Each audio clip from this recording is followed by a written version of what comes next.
수요일에 나오신 모든 성도님들을 진심으로 축복하고 환영합니다. 주님이 나심과 또한 성탄의 그 기쁨을 우리 마음으로 담아 함께 찬양하길 원합니다.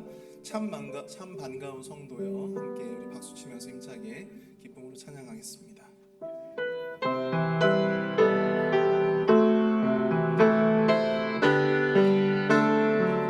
참 반가운 성도여, 다 이리 와서 베들레헴성 안에 가봅시다. 저 구유에 누이신 아기를 보고 엎드려 절하세, 엎드려 절하세, 엎드려 절하세. 구주 나셨네.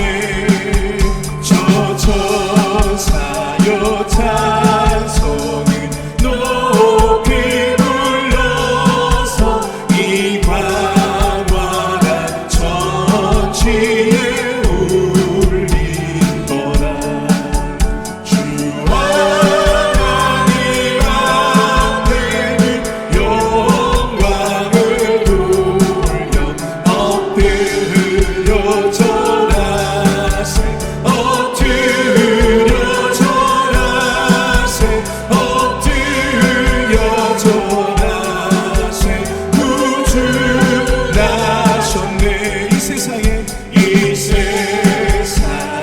주께서 탄생할 때에 참신과 참사랑이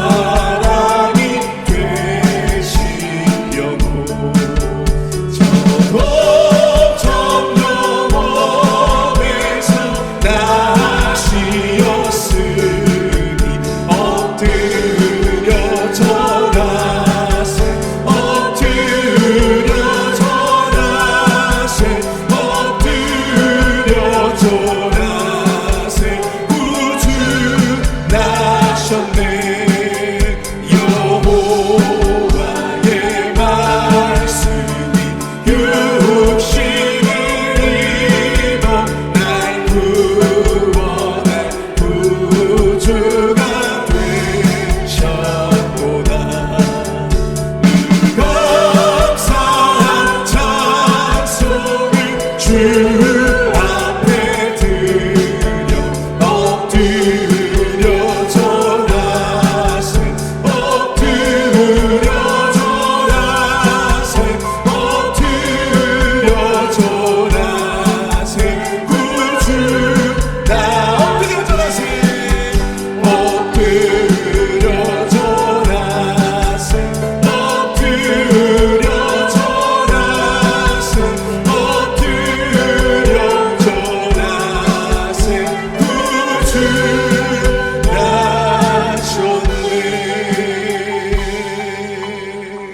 아멘.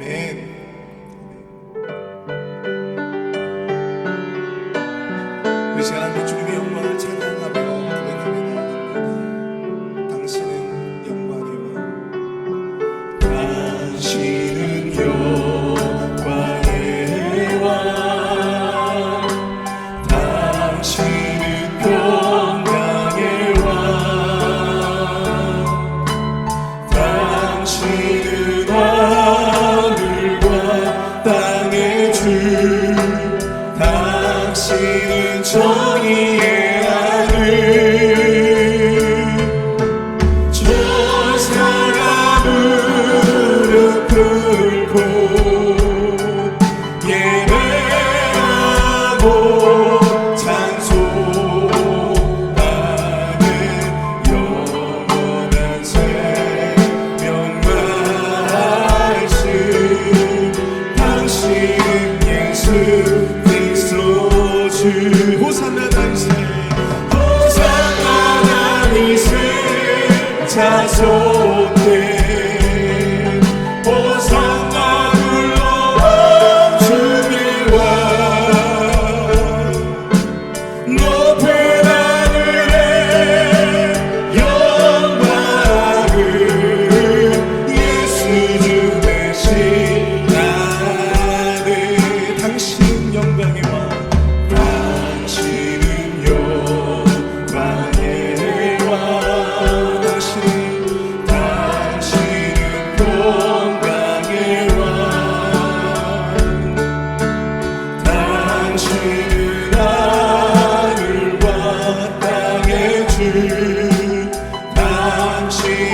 정의의 아들 천사가 무릎 꿇고 예배하고 찬송하는 영원한 생명 말씀 당신은 예수 그리스도 주 호산나 다윗의 자손들 호산나 불러보 주의 왕 높은 하늘에 영광을 예수 주매시하네 호산나 다윗의 자손께 호산나 다윗의 자손께 호산나 불러보 주의 왕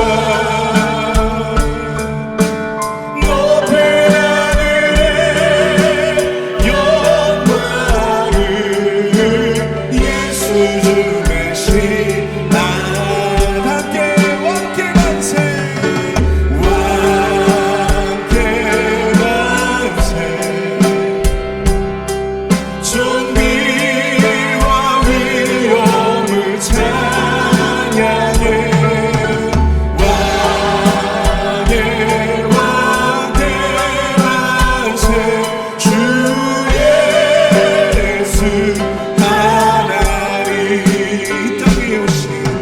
이 땅 위에 오신 하나님의 본체 십자가에 달리사 우리 죄 사셨네 하나님이 그를 지극히 높여 모든 이름 위에 뛰어난 이름을 주사 우리 예수 이름 앞에 절하고 모든 입이 주를 시네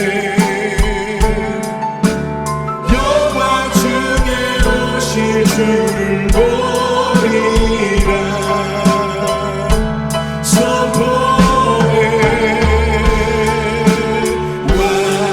왕께 만세 존귀와 위엄을 찬양해 왕의 왕께 만세 주 예수 하나님 우린 고대하네 우리 고대하네 주님 오실 그날 다시 사신 왕의 영광 이 땅을 비추네 사랑의 권세는 주 앞에 무너져 생명과 진리의 주 권세 가장 높도다 우리 예수 이름 앞에 절하고 모든 일이 주를 시네 영광 중에 오실 주를 보리라 선포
통해 주님을 보게 하여 주시옵소서. 담임 목사님의 말씀을 통해 놀라운 주님의 능력과 은혜를 경험하는 시간이 될 수 있도록 주님 인도하여 주옵소서. 함께 우리 주여 한번 크게 부르짖고 동성으로 함께 뜨겁게 기도하도록 하겠습니다. 주여! 사랑하는 내가 풍성하신 하나님 아버지, 이 예배 시간에 아버지 하나님 주님의 영광을 목도하기를 원합니다. 이 시간 아버지 우리에게 이 자리에 임재하여 주시옵소서. 하나님 아버지 주님께 예배로 나오는 모든 심령마다 주님 함께하여 주시옵소서. 주님의 능력을 바라보게 하여 주시며 주님의 영광을 바라보게 하여 주시옵소서. 우리 담임 목사님의 말씀을 통하여 주님의 영광을 목도할 수 있도록 인도하여 주시며 주님의 참된 은혜를 경험하는 귀한 시간 되어줄 수 있도록 주님 역사하여 주시고 오늘 베풀어 주시옵고 간절히 소망합니다. 하나님 아버지 시간 시작부터 끝까지 주님 주장하여 주시며 악한 사람에게 뒤터지 못하도록 주님 붙들어 주시옵소서. 주님의 존귀와 위엄을 느끼는 귀한 은혜의 시간이 되어줄 수 있도록 이 예배 시간을 주님 주장하여 주시고 구별하여 주시옵소서.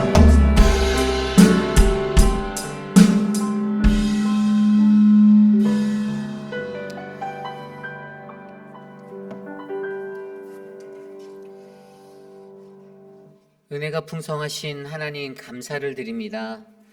한 주간의 삶 속에서도 우리들과 동행하여 주시고 오늘 이 저녁에 거룩한 주의 존전에 모여 주께 나아올 수 있도록 인도하신 그 은혜에 감사를 드립니다. 주님, 차가운 날씨 속에서도 하나님 앞에 나와 예배할 수 있는 그 견실한 믿음을 주셔서 감사합니다. 사람의 생각과 사람의 말에 흔들리지 아니하고 오직 하나님의 말씀을 바라보며 주님 앞에 설 수 있는 그 담대한 용기를 우리에게 주셨사오니 하나님 특별히 거룩한 주의 존전에 나와 예배하는 모든 이들에게 더욱더 크신 주의 은혜를 베풀어 주시옵소서. 존귀하신 하나님, 한 해 동안 내가 어떻게 살았고 어떠한 모습으로 살았는지 고민하는 시간들 되게 하시고 남겨진 시간 속에서 더 밝고 희망찬 새해를 바라보며 하나님 건강한 그리스도인으로 설 수 있도록 인도하여 주시옵소서. 오늘 이 예배 안에서 주님과 화목하기 원합니다. 주의 말씀 안에서 평화를 누리고 주의 신실하신 그 음성을 듣고 기뻐하며 감사할 수 있는 하나님 그 믿음이 우리에게 일어나도록 하나님 도와주시옵소서. 존귀하신 예수님 이름으로 감사하며 기도드렸사옵나이다. 아멘. 오늘에게 주신 하나님의 말씀 욥기 36장 1절에서 25절까지의 말씀입니다. 욥기 36장 1절에서 25절까지의 말씀, 저와 여러분이 한 절씩 교독하시고 마지막 25절 한 목소리로 합독합니다. 엘리후가 말을 이어 이르되 자 나를 잠깐 용납하라. 내가 그대에게 보이리니 이는 내가 하나님을 위하여 아직도 할 말이 있음이라. 내가 먼 데서 지식을 얻고 나를 지으신 이에게 의를 돌려 보내리라. 진실로 내 말은 거짓이 아니라 온전한 지식을 가진 이가 그대와 함께 있느니라. 하나님은 능하시나 아무도 멸시하지 아니하시며 그의 죄가 무궁하사 악인을 살려두지 아니하시며 고난받는 자에게 공의를 베푸시며 그의 눈을 의인에게서 떼지 아니하시고 그를 왕들과 함께 왕자에 앉히사 영원토록 존귀하게 하시며 혹시 그들이 족쇄에 매이거나 환난의 줄에 얽혔으면 그들의 소행과 악행과 자신들의 교만한 행위를 알게 하시고 그들의 귀를 열어 교훈을 듣게 하시며 명하여 죄악으로 돌이키게 하시나니 만일 그들이 순종하여 섬기면 형통한 날을 보내며 즐거운 해를 지낼 것이요 만일 그들이 순종하지 아니하면 지식이 없이 죽을 것이니라. 마음이 경건하지 아니한 자들은 분노를 쌓으며 하나님이 속박할지라도 도움을 구하지 아니하나니 그들의 몸은 젊어서 죽으며 그들의 생명은 남창과 함께 있도다. 하나님은 곤고한 자를 그 곤고에서 구원하시며 학대당할 즈음에 그의 귀를 여시나니 그러므로 하나님이 그들을 환난에서 이끌어내사 좁지 않고 넉넉한 곳으로 옮기려 하셨은지 무릇 그대의 상에는 기름진 것이 놓이리라. 이제는 악인의 받을 벌이 그대에게 가득하였고 심판과 정의가 그대를 잡았나니 그대는 분노하지 않도록 조심하며 많은 뇌물이 그대를 그릇된 길로 가게 할까 조심하라. 그대의 부르짖음이나 그대의 능력이 어찌 능히 그대가 공고한 가운데에서 그대를 유익하게 하겠느냐. 그대는 밤을 사모하지 말라. 인생이 밤에 그들이 있는 곳에서 끌려가리라. 삼가 악으로 치우치지 말라. 그대가 환난보다 이것을 택하였느니라. 하나님은 높이 계시나니 누가 그같이 교훈을 베풀겠느냐. 누가 그를 위하여 그의 길을 정하였느냐. 누가 말하기를 주께서 불의를 행하셨나이다 할 수 있으랴. 그대는 하나님께서 하신 일을 기억하고 높이지니라. 인생이 그의 일을 찬송하였느니라. 그의 일을 모든 사람이 우러러 보나니 먼 데서도 보느니라. 아멘. 실패한 가르침이라는 말씀의 제목으로 하나님 말씀 전하겠습니다. 실패한 가르침. 남아이론 중천금이라는 말들을 아시죠? 남자가 한번 말하면 반드시 지켜야 한다라는 그러한 말의 중요성에 대한 것입니다. 목회를 하면서 목회자인 제게도 목사이론 중천금이라는 단어가 늘 머릿속에 있습니다. 제가 한번 제 스스로 뱉은 말은 반드시 지키겠다라는 어떤 그러한 작은 신념이 제 안에는 꼭 담겨 있어요. 왜냐하면 이 말의 값이 얼마나 귀한지 잘 알기 때문입니다. 그래서 사실은 목회를 하면서 정말로 많은 분들을 만나고 내가 그들에게 하나님의 말씀을 전할 때 이 목사들이 가장 많이 고민하는 것 중에 하나가 바로 이 내가 전한 말씀의 그 삶을 내가 살아낼 수 있는 사람인가 아닌가, 이 문제에 늘 고민하게 되는 거예요. 많은 분들이 좋은 말씀을 전해놓고 그의 실질적인 삶에서 그 믿음과 삶을 매치하지 못할 때 어떻게 됩니까? 사람들이 따라가지 않습니다. 성도들이 반응하지 않아요. 그 말씀을 듣는 사람들이 그것이 맞는 말이다라고 호응하지 않습니다. 왜냐하면 그가 던진 말에 능력이 그의 삶에서 나타나지 않기 때문이죠. 너무나도 잘 아는 말이에요. 그리스도인으로 살아가는 여러분들에게도 동일한 겁니다.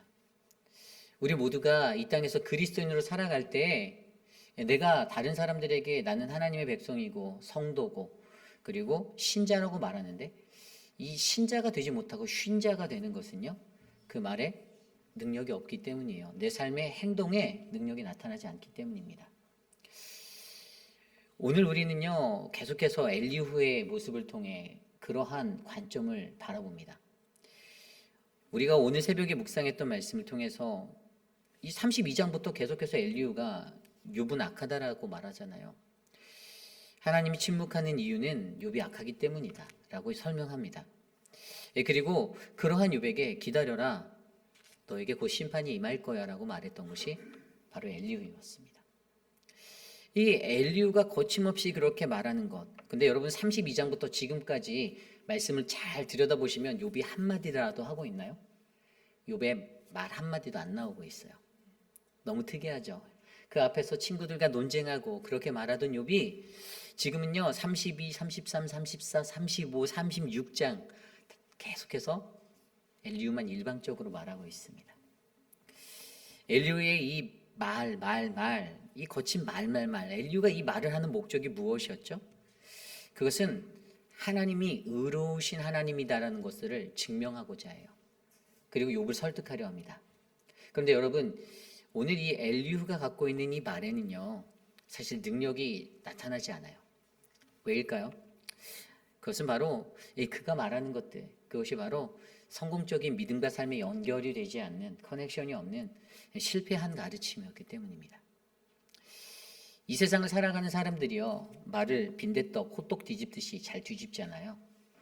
내가 했던 말도 기억 못합니다. 너무 많은 말을 해서. 그래서 그것들 쉽게 잊어버리고 내가 언제 그랬어요? 라고 말할 때도 정말 많아요.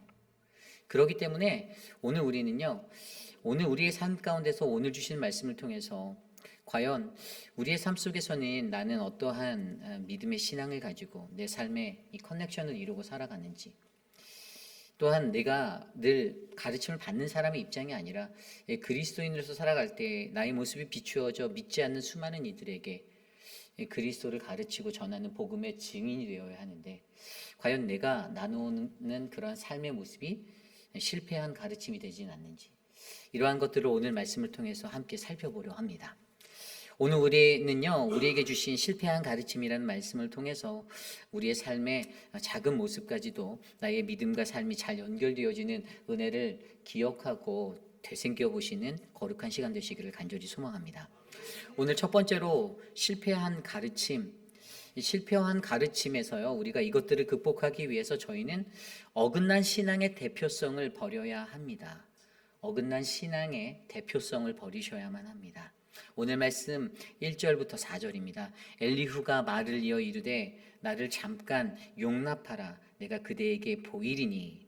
이 2절을 좀 더 풀어서 말하면요, 야, 너 좀 더 참고 내 말 좀 들어볼래? 라고 말하는 거예요. 내가 말하는 참 뜻을 내가 이제부터 너에게 다시 보여줄게, 알려줄게. 그러면서 뭐라고 말합니까? 이는 내가 하나님을 위하여 아직도 할 말이 있습니다. 이것은 내가 하나님을 위하여 말하고 있다라고 자기가 그렇게 엘리후가 이야기하고 있습니다. 그러면서 3절에 뭐라고 말하냐면요, 내가 먼 데서 지식을 얻고 나를 지으신 이에게 의를 돌려보내리라. 이게 나는요, 지금 내가 가지고 있는 이 광범위한, 내가 습득한 이 내 지식을 다 동원해서 나를 지으신 그 하나님이 얼마나 의로우신 분인지 내가 이것들을 증명해내겠어라고 말하는 거예요. 굉장히 자신감에 차 있는 엘리후의 모습입니다. 처음부터 변함이 없었어요. 그러면서 4절에 진실로 내 말은 거짓이 아니라 온전한 지식을 가진 이가 그대와 함께 있다. 내 말은 진짜야, 참이야 라고 설명하고 있습니다. 오늘 이 엘리후가 보여주는 이 대표성, 신앙의 대표성, 그가 자부하고 있는 것이 무엇입니까?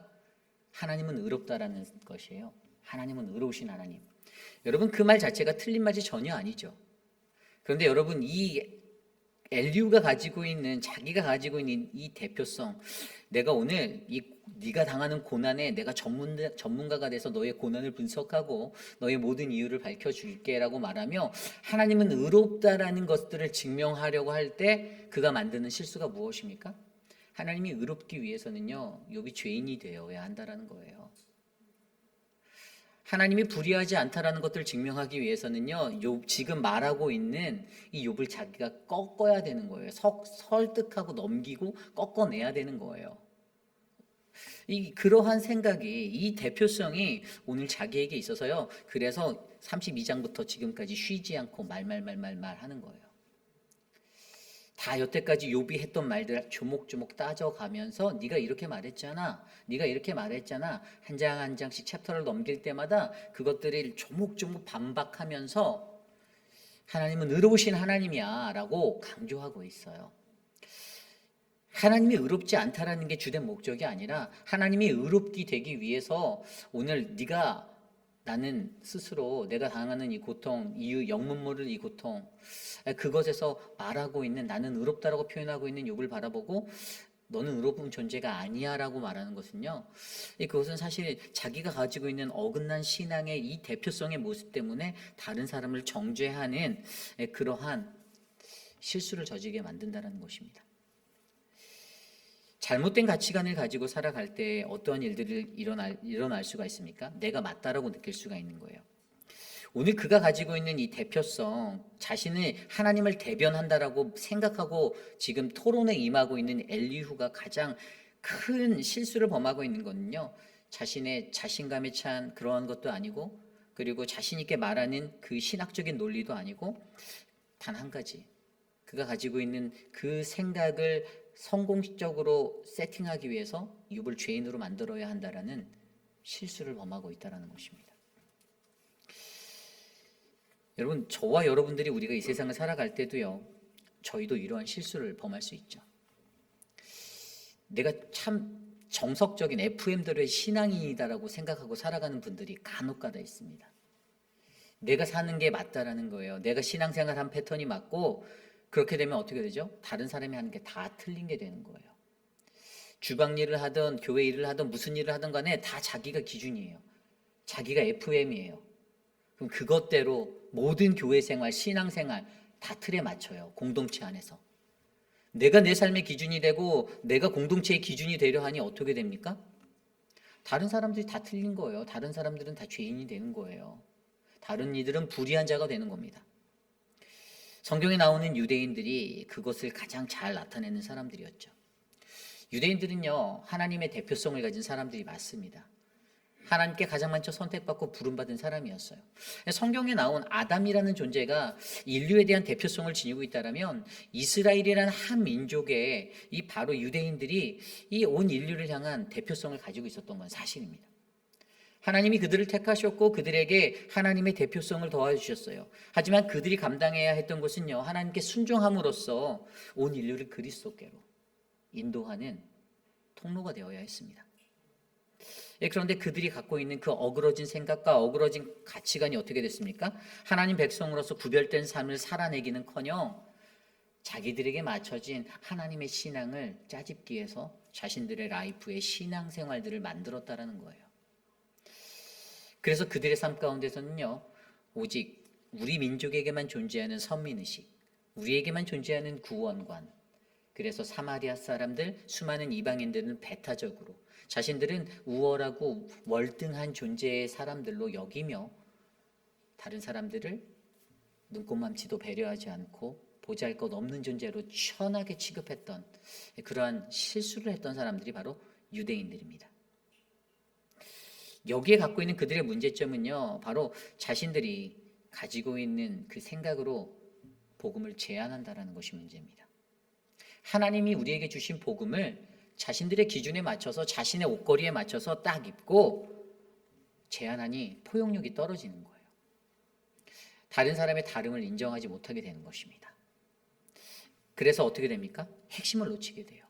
복음 전파, 하나님의 복음을 전하는 것, 그들을 주님께로, 그리스도께로, 빛으로 오신 예수 그리스도까지 거부하는 결정적인 실수를 저지르며 그들은 그렇게 인생을 살게 되었습니다. 오늘 엘리후도 그런 모습으로 나아가고 있어요. 저는 욥과 세 친구의 대화를 들여다보았고 엘리후의 대화를 들여다보면 저는 엘리후에게는 그래도 한 50점 정도의 신앙인이었다라는 점수를 매겨요. 이 친구들에게는 한 20점도 안 되는 점수를 줄 수 있지만 그 이유는 이제 다음 씬에서 얘기할 수 있지만 우리가 잘 알고 있듯이 그가 가지고 있는 이 고난에 관한 이 신학관은 굉장히 건강했기 때문이에요. 이제 추후에 얘기할 텐데 어쨌든 그럼에도 불구하고 여러분, 엘리후가 저는 실패한 가르침을 전한 사람이다라고 생각하는 한 가지 이유는 여러분, 이 가르침이 온전합니다라는 이 온전함을 놓치게 될 때 그것은 아무 소용이 없는 것임을 기억하셔야 됩니다. 내가 10개 중에 3개만 잘 지켰는데 5개 잘 지켰는데 7개 잘 지켰는데 내가 10개 중에 9개 법을 잘 지켰다라고 해서 내가 구원받는다라는 것이 아니라는 이야기입니다. 우리가 하나님과의 관계 속에서 믿음의 삶을 살아갈 때 우리가 이것들을 하나라도 놓치게 된다라면 우리는 저 스올레 그 지옥의 불에 던져질 수 있는 심판을 받게 된다라는 사실을 기억하셔야만 합니다. 그래서 사실은요, 여러분, 어긋난 신앙의 대표성을 갖고 살아가는 우리들을 조심하셔야 돼요. 아까 읽었던 2절 말씀에 엘리후가 그러잖아요. 내가 하나님을 위하여라고 말해요. 내가 하나님을 위하여. 자기가 하나님을 대표한다라는 거예요. 내가 하나님을 위하여서 내가 지금 너에게 말하고 있어. 이게 사실 목회자들이 가장 많이 빠질 수 있는 이러한 실수의 자리 중에 하나거든요. 내가 하나님을 위해서.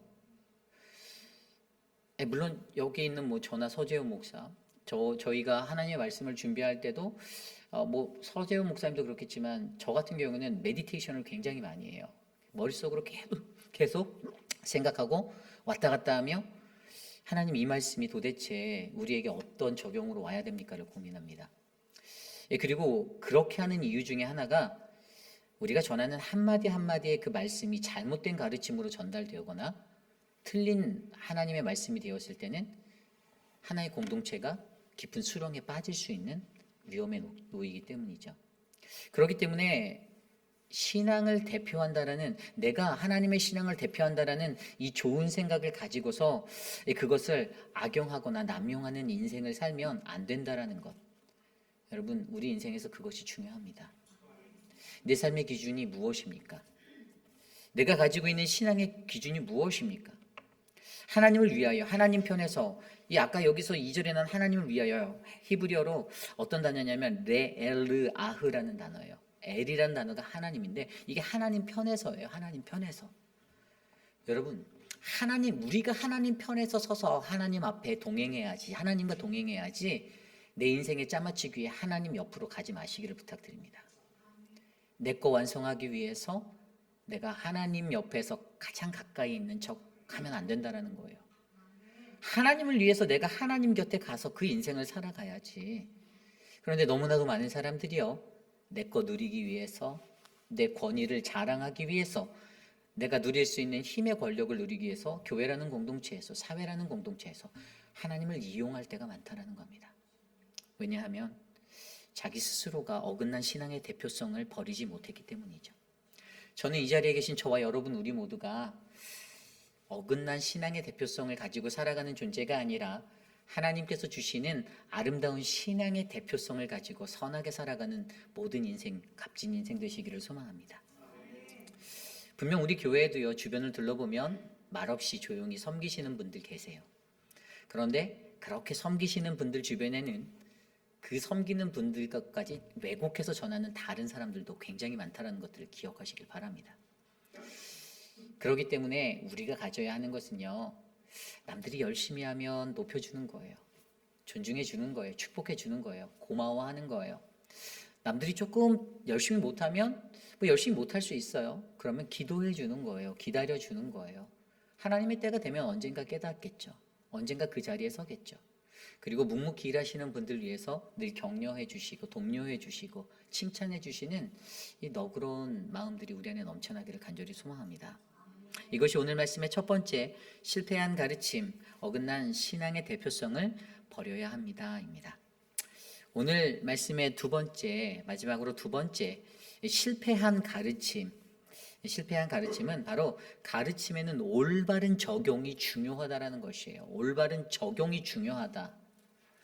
오늘 말씀 5절 이후의 말씀에 이렇게 나옵니다. 하나님은 능하시나 아무도 멸하시지 아니하시며 그의 지혜가 무궁하사 악인을 살려두지 아니하시며 고난받는 자에게 공의를 베푸시며 그의 눈을 의인에게서 떼지 아니하시고 그를 왕들과 함께 왕자에 앉히사 영원토록 존귀하게 하시며. 아멘.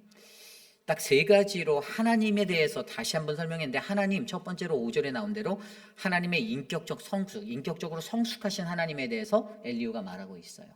야, 하나님은 인격적으로 매우 성숙한 분인 거 알지? 그분 되게 전능해, 능력 있어, 매우 똑똑해.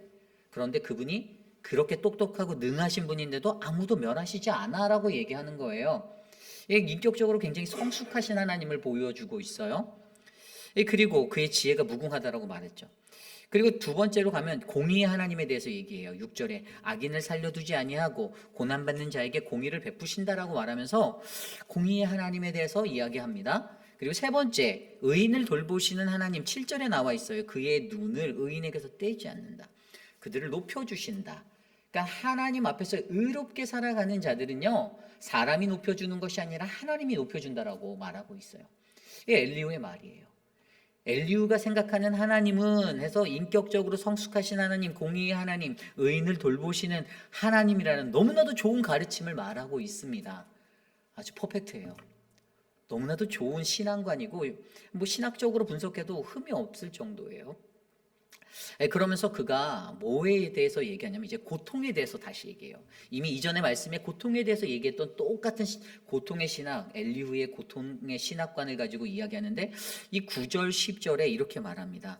그들의 소행과 악행과 자신들의 교만한 행위를 알게 하시고, 8절에 혹시 그들이 족쇄에 매이거나 환난줄에 얽혀 있으면, 쉽게 풀어서 얘기하면 고통의 사슬과 환난에 놓이게 되는 것을 얘기하는데, 그들이 인간이 고통에 놓이게 될 때 왜 고통에 마주하게 되는가, 그게 9절 10절에서 이제 이야기하는데, 그들의 악행, 그들의 잘못들, 자신들의 교만한 행위를 알게 하기 위해서라고 가르치고 있어요.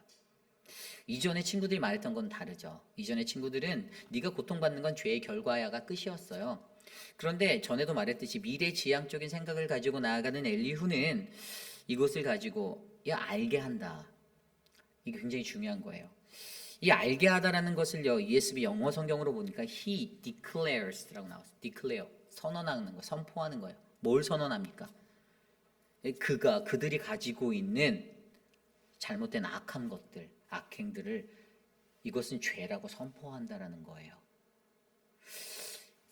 그래서 이 고통이라는 자리가 내가 얼마나 지극히 죄인인지를 깨닫는 자리.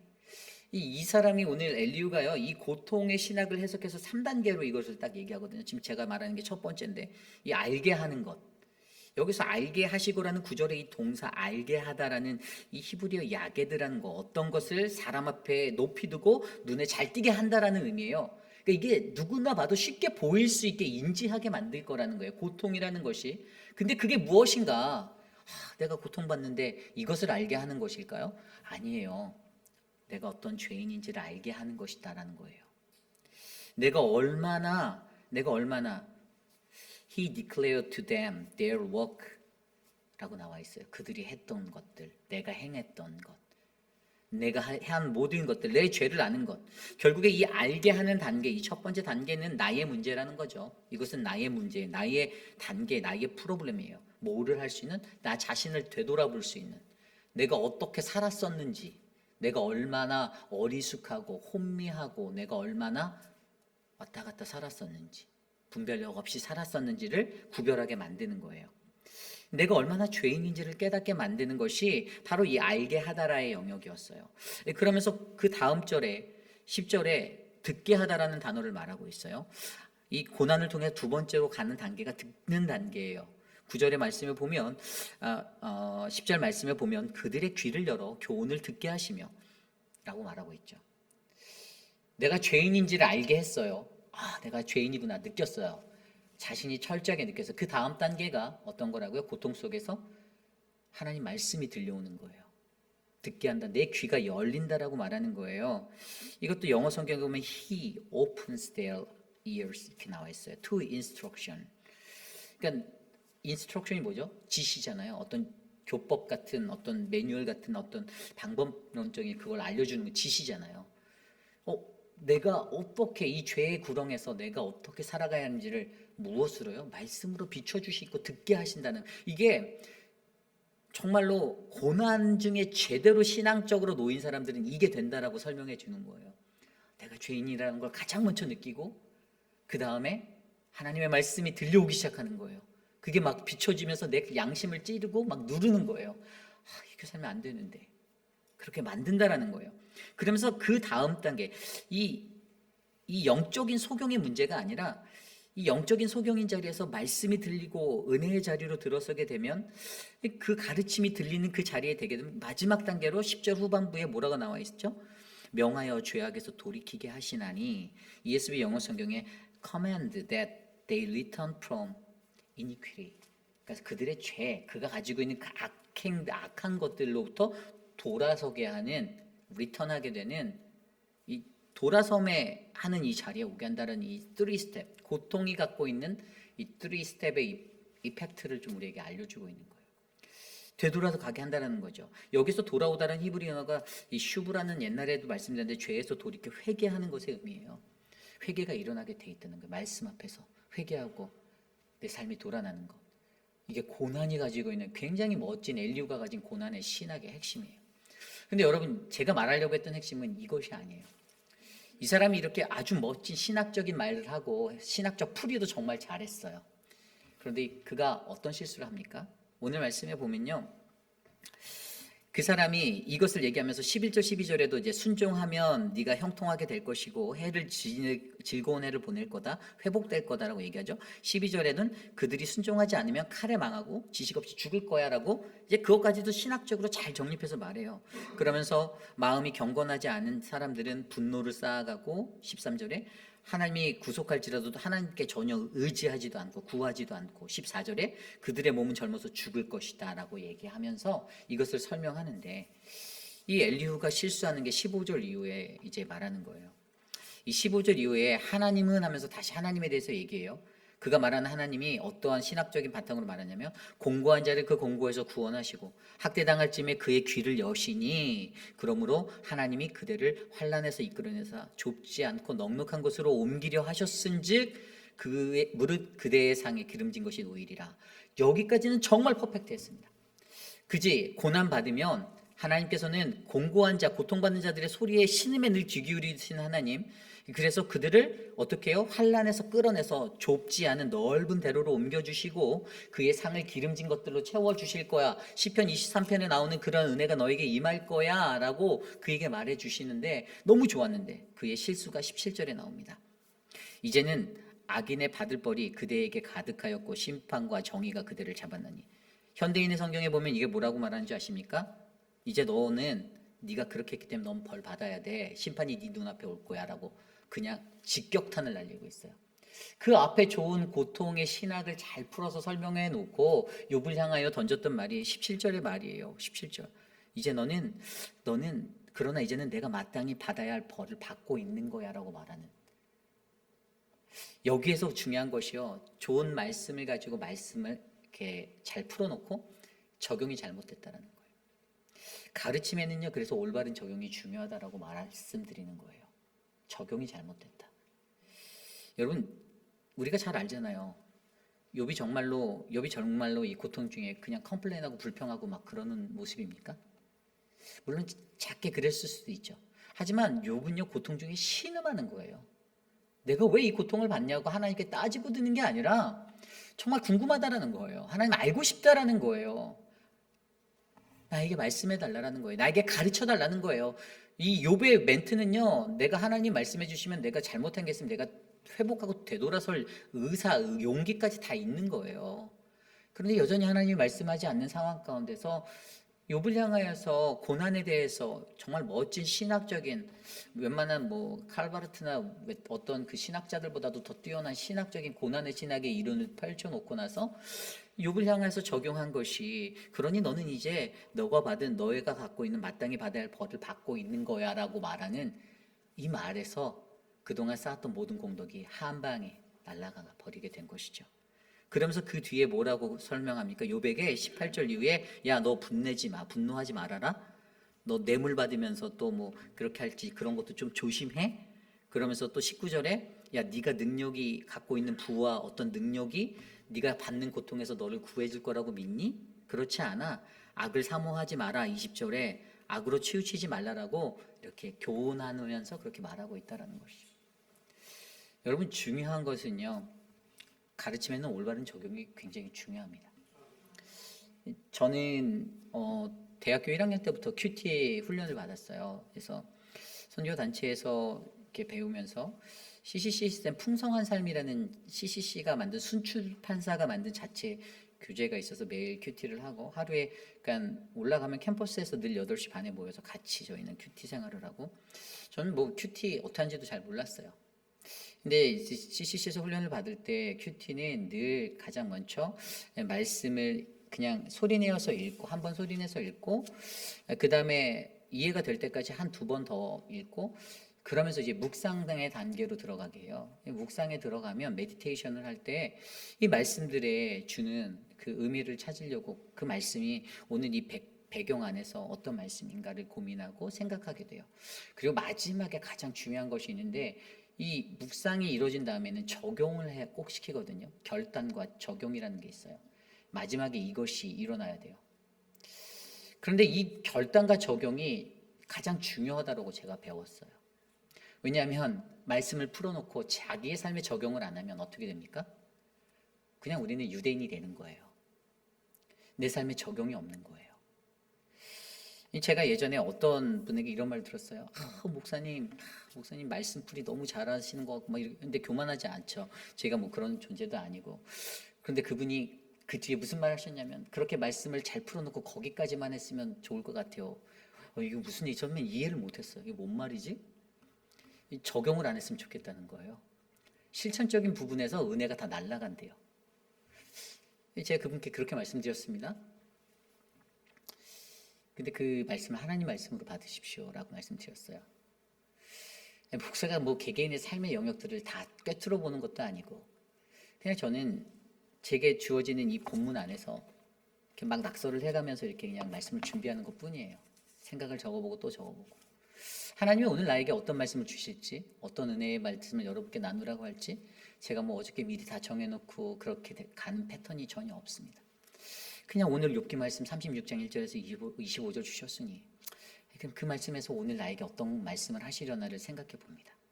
그리고 그 나의 말씀, 나에게 주신 말씀이 여러분들에게 동일하게 임하기를 바라며 공동체의 말씀으로 전하는 거예요. 말씀이요, 그냥 말씀의 풀이에서 멈춰진다라면요, 그 교회는, 그 공동체는 절대 성장할 수 없습니다. 변화되지 않을 거예요. 하나님의 말씀을 제대로 들었다라면, 들을 게 있는 자들이 들었다라면 그 말씀의 변화가 일어나야 합니다. 시간은 걸리겠죠.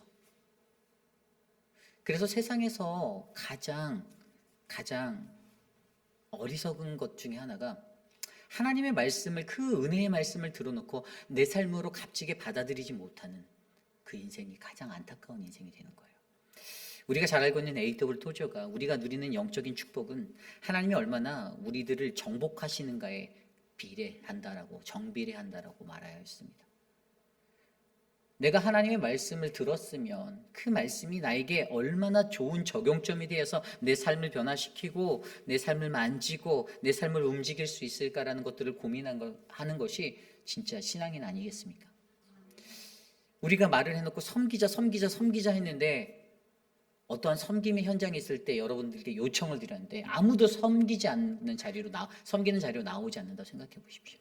절실히 도움이 필요하다라고 말씀드리는데 하지 않는다라면, 오늘 저희가 그 신방을 갔다 왔어요. 오늘 아침에 오스독 권사님께도 가고 김영순 성도님 파이너스트도 갔다 왔어요. 김경미 집사님께서 일주일에 휴가를 내셨더라고요. 일주일 거기서 먹고 자고 하신다고. 뭐 그분을 높이려는 것이 아니지만 쉬운 결단이 아니었을 거다라고 생각이 들어요. 제가 사랑방 목자들을 통해서 광고를 하고 했을 때 자원하셨어요. 그런데 그러한 삶들 속에서 모르겠어요. 그분이 어떠한 것들을 바라고 하지 않았을 거다라고 저는 믿습니다. 그냥 순전히 지금 도움이 필요한 저 한 사람을 위해서 본인의 휴가, 제가 옛날에 들었는데 그 휴가는 나중에 뭐 돈으로도 환산해서 받을 수 있는 휴가래요. 근데 헌신하셨어요. 근데 솔직히 여러분도 아시지만 우리 김영순 성도님이 아주 쉬운 분은 아니세요. 이제 저처럼 까탈스러우세요. 그래서 요구한 사항들도 이렇게 있어요. 그런데도 첫날에도 뭘 놓고 가셔서 2번이나 왕복하면서도 그걸 다 말없이 다 소화하셨어요. 놓고 가신 거 갖다 달라니 또 그것도 가지로 또 오셨었고. 여러분, 우리가 우리의 삶에서 올바른 가르침을 배우고 또 여러분들이 올바른 가르침을 나누고, 가장 중요한 것은요, 가르치는 것대로 내가 적용해서 살아내야 된다는 것이에요. 그 적용점이 없다라면 우리의 신앙은 그냥 실패한 가르침이 되는 인생이 된다라는 사실을 기억하셔야만 합니다. 저희 교회에 하나님의 말씀이 충만한 교회라면 우리 교회에 그 말씀의 적용이 살아나는 교회가 되길 원합니다. 말만 하고, 말을 청산유수로 다 하고, 그건 누구나 다 할 수 있어요. 뭐 머리 좋아서 막 논리적으로 말하고 막 계획서를 내고, 그건 저도 다 잘할 수 있습니다. 근데 중요한 거는 계획을 했으면 실천하셔야죠. 적용하셔야죠. 내 삶에 어플라이 하셔야죠. 말한 것에서 끝나는 게 아니라 직접적으로 삶의 현장으로 들어가셔야죠. 그냥 탑이 돼서 밑에 사람들 굴려서 일하기를 원하십니까? 내가 지휘할 테니, 내가 커맨드 할 테니 you are doing 이렇게 하실 건가요? 아니에요. 내가 먼저 해야 됩니다. 내가 먼저 하지 않는데 어떻게 다른 사람들이 그것을 합니까? 그리고 내가 그걸 하면서도 내가 했다라고 자랑하고 나는 했는데 넌 안 하니라고 말할 수 있는 게 아니라는 거예요. 그건 교만이라는 거예요. 그거는 잘못된 대표성 가지고 살아가는 인생밖에 안 된다라는 거예요. 그러므로 오늘 이 시간에 우리가 진짜 하나님의 그리스도인이고 하나님의 백성이라면, 여러분, 우리에게 가장 필요한 것은요, 실패한 가르침의 사람이 되는 것이 아니라 성공적인 가르침을 전하는 한 사람 한 사람이, 말이 아니라 이 말을 뛰어넘는 삶의 모습으로 나타내는 그 한 사람이 되셨으면 좋겠습니다. 저와 여러분, 우리 안에는요, 하나님이요, 우리에게 이 믿음이라는 것을 가지고 우리가 이 믿음을 삶으로 옮길 수 있는 그런 기회들을 다 주셨습니다. 다만 그것을 연결하느냐 연결하지 못하느냐는 여러분들 각자의 몫이에요. 죄송하지만 제 몫일 수도 있죠. 근데 전적인 제 책임도 있을 수 있지만 여러분들 개인의 것이 맞습니다. 여러분들 나중에 구원 못 받았다고 저한테 고소하셔도 제가 어떻게 해드릴 수가 없어요. 여러분들 개인의 삶의 문제는 여러분들 개인이 해결하셔야 되는 신앙의 문제인 거예요. 왜라고 우리가 뭐 욥이 왜라고 물었잖아요. 왜 내게요? 왜 내게요? 그가 이것을 듣고 불평한다라고 느꼈어요. 욥은 불평하는구나. 저 사람 신실하지 못하구나. 그러면서 어떻게 됩니까?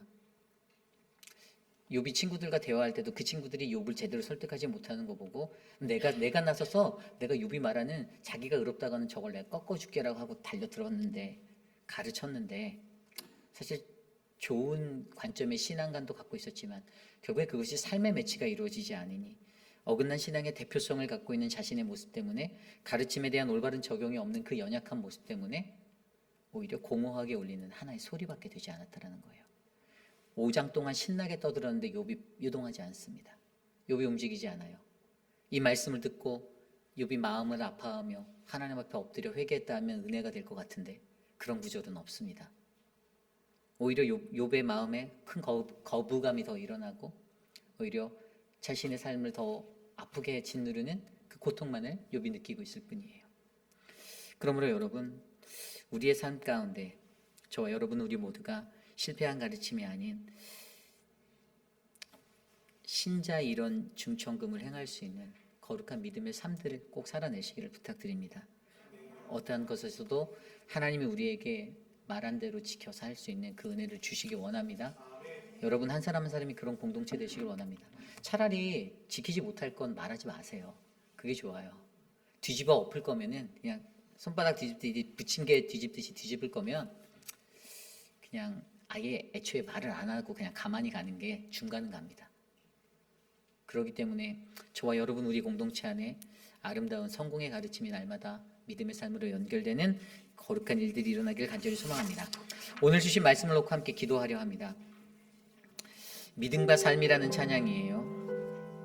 믿음과 삶을 살아내는 그 실력이요, 우리에게 너무나도 필요합니다.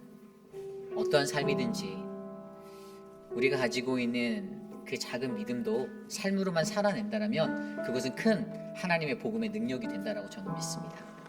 그러므로 우리가 이 찬양 부르면서 함께 내게 주신 믿음, 그 삶의 모습 돌아보기 원합니다.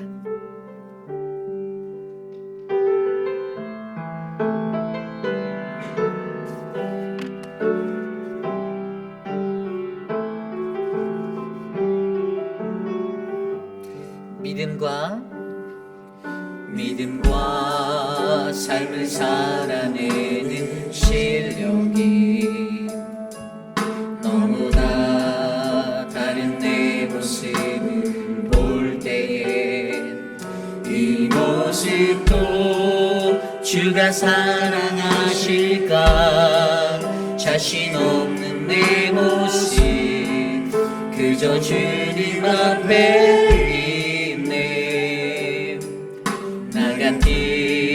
자도 사랑하여 주시고 한 번도 나를 떠나지 않으셨네. 아픔 속에 주를 작게 여긴 난 꾸짖지 않으시고 내 손 잡아주시네.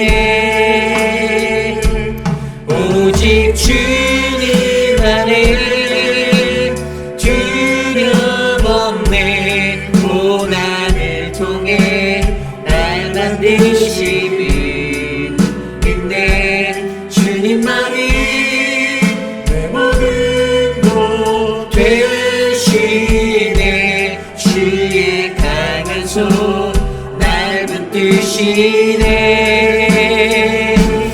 오직 주님 안에 소망이 있네. 내 삶을 통해 영광 받으신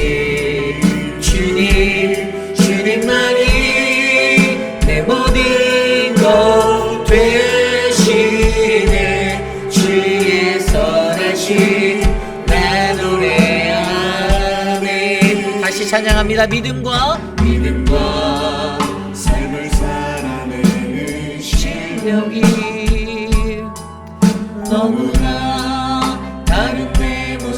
믿음 올 때에 이 모습도 주가 사랑하실까.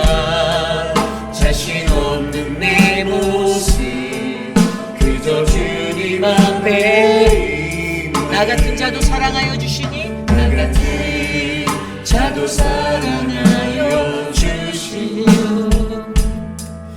한 번도 나를 떠나지 않으셨네. 아픔 속에 주를 잡게 여기다 부지치 않으시고 내 손 잡아주시네. 오직 주님 안에 오직 주님 안에 두려움 없는 고난을 통해 날 만드신 믿는 주님만이 내 모든 것 되시네. 주의 강한 손 날 붙드시네. 오직 주님 안에 소망이 있습니다. 오직 주님 안에 소망이 있네. 내 삶을 통해 영광 받으신 주님 주님만이 내 모든 것 되시네. 주의 선하신 나도 오직 주님 안에 두려움 없습니다. 오직 주님 안에 두려움 없는 고난을 통해 날 만드시는 믿네. 주님만이 내 모든 것 되시네. 주의 강한 손 날 붙드시네. 오직 주님 안에 소망이 있습니다. 주님 안에 소망이 있네. 내 삶을 통해 영광 받으신 주님 주님만이 내 모든 것 되시네. 주의 선하심 나 노래하네. 주의 선하심 주의 선하심 나 노래하네.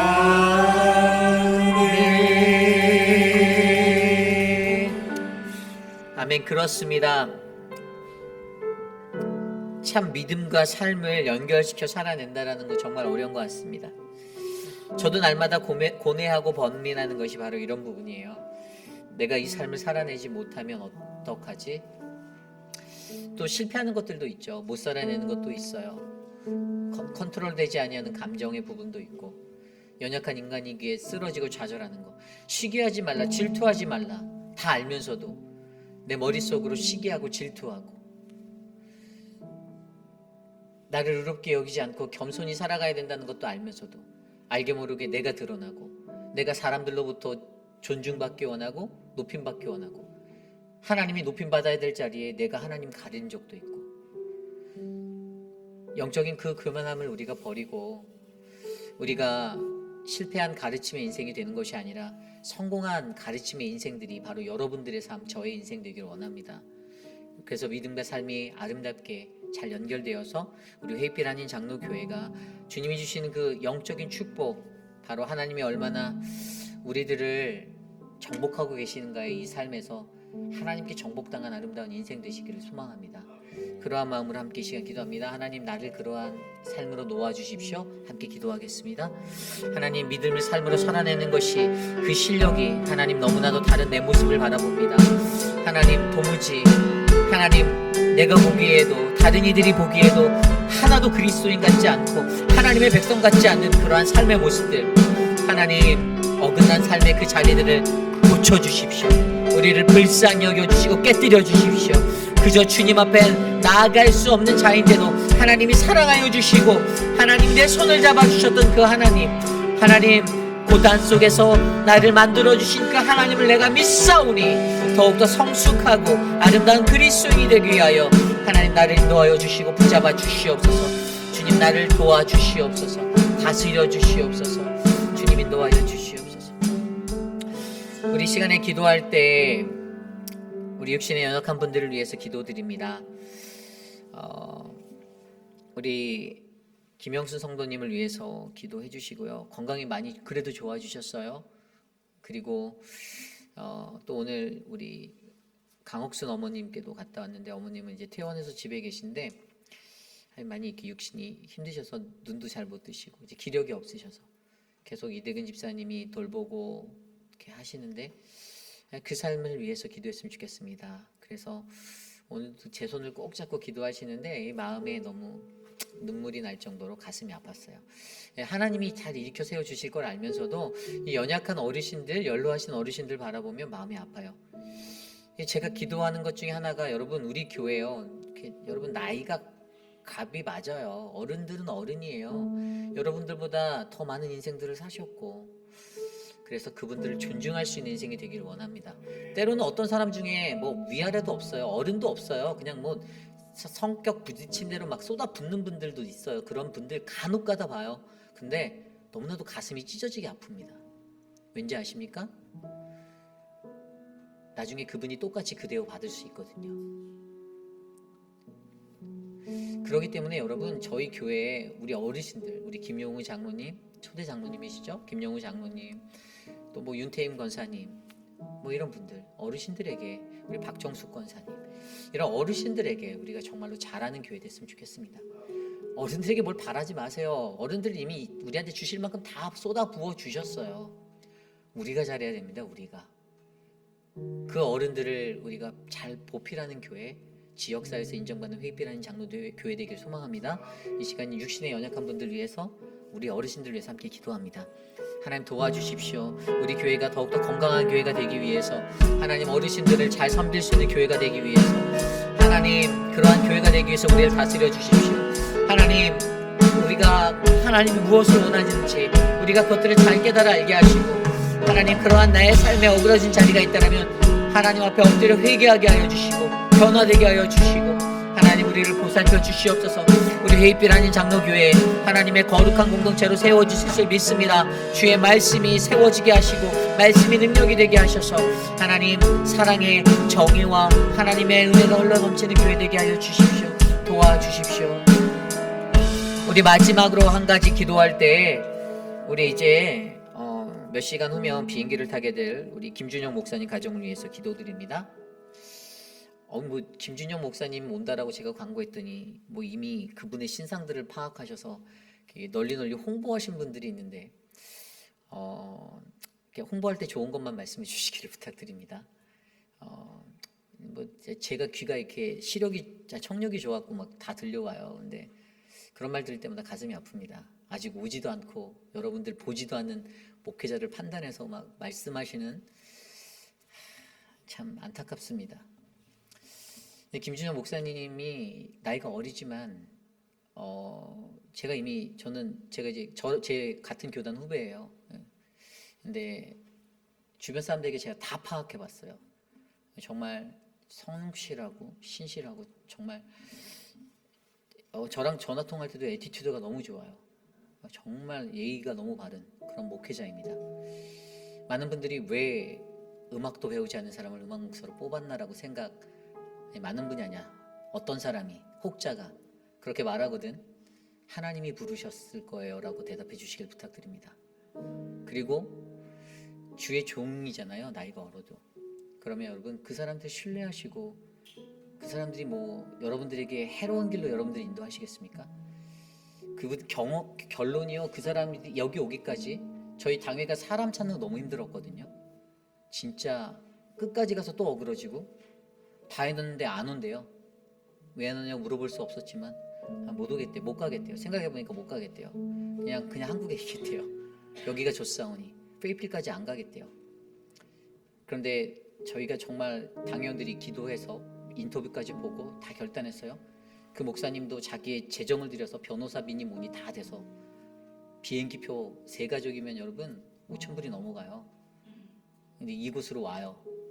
우리가 그 친구에게 그 목사님께 수만 불을 드리는 것도 아니거든요. 연봉으로 막 한 달에 막 정말 풍족하게 살 수 드리는 것도 아니에요. 그런데 거기는 이제 또 1+1으로 사모가 반주까지 해야 돼요. 그러면 저는 감사해야 할 것 같아요. 고마워야 할 것 같아요. 여기까지 와줘서 고맙다고. 우리 교회 위에서 와줘서 새벽부터 와서 이제 늦게까지 열심히 일할 건데 고맙다라고 해야 될 것 같은데 안타깝습니다. 우리가 기도했으면 좋겠어요. 이제 몇 시간 뒤면 비행기 탈 텐데 가족들이 많이 이렇게 슬퍼하실 거예요. 대가족이에요. 그 가족들 다 있는데 제가 오늘 새벽에 통화하는데 아버지 어머니가 많이 이렇게 슬퍼하시답니다. 장인어른 장모님이 너무 슬퍼하세요라고 제게 말하는데 제가 처음 미국 2008년도에 떠날 때가 딱 생각이 나는 거예요. 그렇지, 가족들이 그렇게 느낄 것 같다라는 생각이 드는데 오시면 잘 왔다라고 안아주시고 고맙다라고 안아주시고 격려해 주시고 앞으로 사역하는 데 있어서 힘든 거 있으면 많이 도와주시고 저희 서재훈 목사님 뭐 저는 괜찮고요. 같이 기도하면서 여러분들 우리 교회 부교육자로 와주셔서 감사합니다. 잘 섬기는 우리 모두가 됐으면 좋겠습니다. 이 시간 그 가정 오는 모든 발걸음 내일 이제 저와 서재훈 목사님이 밤 12시에 나갈 거예요. 이제 나 데리러 랄리로 가야 돼요. 그래서 그 안전하게 잘 갔다 올 수 있도록 또 저희 같은 아파트 커뮤니티로 모든 게 정해졌고 오늘 뭐 전기 인터넷 모든 게 다 끝났어요. 다 세팅이 됐어요. 이제 살기만 하면 되는데 그 모든 삶에 잘 정착할 수 있도록 이 시간 그 가정을 위해서 우리 기도하고 제가 기도하고 축도로 마치겠습니다. 하나님 감사합니다. 우리 김준영 목사님, 정보라 사모님, 우리 한 주 이곳에 보내주셔서 감사합니다. 미국에 나온다라는 거 결코 쉬운 것이 아닌데요. 하나님 결단하였습니다. 헌신하였습니다. 하나님 그 가정을 귀하게 여겨주시고 하나님 그들의 헌신을 사랑하여 주시고 하나님 그들이 이 땅에 와서 문화적인 차이로 어려워하지 않고 경제적인 것들로 어려워하지 않게 그 걸음들을 지켜주시고 사랑하는 김준영 목사님의 그 인생 가운데 하나님이 특별히 되어주셔서 우리 교회에서 잘 성장하여 좋은 하나님의 귀한 일꾼으로 성장할 수 있도록 은혜를 베풀어 주시기를 소망합니다. 사랑하는 아들 한 주를 지켜주시고 사모님의 그 모든 걸음들을 동행하여 주시고 외롭지 않게 하나님 우리 교회에서 더 큰 은혜의 사람으로 성장할 수 있는 인도하여 주시옵소서.